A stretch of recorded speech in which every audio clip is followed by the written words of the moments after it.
বেশি মনে পড়ছে উনি চলে গেছে আসলে একটা বিজয়, সবারই যে একটা উল্লাস ছিল এটা দেখার মতো। আর এইটা সবারই মন কেড়ে গেছে। আমি নিজেও ছিলাম, আমার হাজবেন্ড, আমার 3টা বাচ্চা, আমরা রাস্তায় ছিলাম ওদিন। খুব খুশি, খুব আনন্দ। এই জন্য আজকে আবার আসা, যে ওই দিনটা উদযাপন করার জন্য চাই। কোন জায়গা দিয়ে প্রবেশ করছিলেন?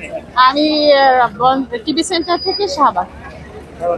জি। যখন শুনছেন যে হাসিনা চলে গেছে, হ্যাঁ। ওই মুহূর্তটা আপনার মানে কতটা? আমি তখন ছিলাম হলো আপনার ওই যে কি বলে শিল্পকলা একাডেমি আছে না, সেই সময় আপনার আবেগটা কেমন ছিল? মানে কান্না করে দিছি আমি আর্মিকে ধরে। আর্মি ছিল সামনে, তাদেরকে ধরে শুধু বলছি যে আপনাদেরকে কি বলবো জানি না, বলার ভাষা নেই।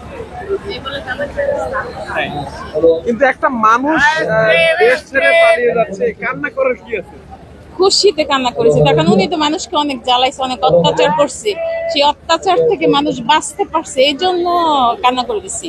খুশিতে কান্না করে না মানুষ, আনন্দে। ওইটা আবারও যদি এরকম পরিস্থিতি অদূর ভবিষ্যৎ তৈরি হয়, কি করবে? মনে হয় হবে না, মানুষ অনেক কিছু শিখছে, মনে হয় হবে না। কি কি শিখছে? যে উনি যেরকম খারাপ কিছু করছে সেটা ওনার খারাপ ভাবে চলে যেতে পারছে। এই দেশ উনি সবসময় বলতো এই দেশটা ওনার বাপের, আসলে ওনার বাপের না, ওনারও না, এই দেশটা সাধারণ মানুষের, সেটা ওনাকে মানুষ বুঝিয়ে দিছে। যার কারণে নেক্সট আমার মনে হয় না এটা কেউ করবে।